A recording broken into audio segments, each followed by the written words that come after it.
बेचारा लकड़हारा। एक समय की बात है, एक गांव के किनारे एक घने जंगल में एक गरीब लकड़हारा रहता था। उसका नाम रामू था। रामू बहुत मेहनती और ईमानदार था, लेकिन उसकी किस्मत हमेशा साथ नहीं देती थी। रोज सुबह वह अपने पुराने कुल्हाड़ी को लेकर जंगल जाता और लकड़ियां काटता था। फिर उन लकड़ियों को बेचकर जो पैसे मिलते थे, उससे अपना और अपने परिवार का पेट भरता था। एक दिन रामू जंगल में एक पेड़ के पास लकड़ी काटने पहुंचा।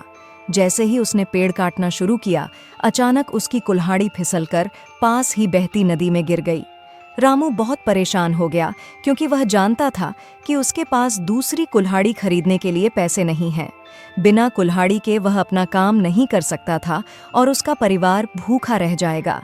रामू ने नदी के किनारे बैठकर भगवान से प्रार्थना की। तभी अचानक नदी से एक जल देवी प्रकट हुईं और उन्होंने रामू से पूछा, क्या हुआ रामू, तुम इतने दुखी क्यों हो? रामू ने उन्हें अपनी समस्या बताई। देवी ने मुस्कुराते हुए कहा, चिंता मत करो, मैं तुम्हारी मदद करूंगी। इतना कहकर देवी नदी में डूबीं और जब वापस आईं तो उनके हाथ में एक सोने की कुल्हाड़ी थी। देवी ने पूछा, क्या यह तुम्हारी कुल्हाड़ी है? रामू ईमानदार था। उसने तुरंत कहा, नहीं, यह मेरी कुल्हाड़ी नहीं है। देवी फिर से नदी में गईं और इस बार चांदी की कुल्हाड़ी लेकर आईं। उन्होंने फिर पूछा, क्या यह तुम्हारी कुल्हाड़ी है? रामू ने फिर से कहा, नहीं, यह भी मेरी कुल्हाड़ी नहीं है। तीसरी बार देवी ने रामू की असली लोहे की कुल्हाड़ी निकालकर पूछी, क्या यह तुम्हारी कुल्हाड़ी है? इस बार रामू खुशी से बोला, हाँ, यही मेरी कुल्हाड़ी है। रामू की ईमानदारी से प्रभावित होकर देवी ने उसे उसकी कुल्हाड़ी के साथ साथ सोने और चांदी की कुल्हाड़ी भी पुरस्कार स्वरूप दी। रामू बेहद खुश हुआ और उसने देवी का धन्यवाद किया।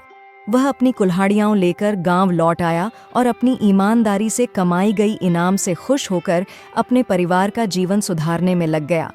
इस कहानी से हमें यह सीख मिलती है कि ईमानदारी का फल हमेशा मीठा होता है।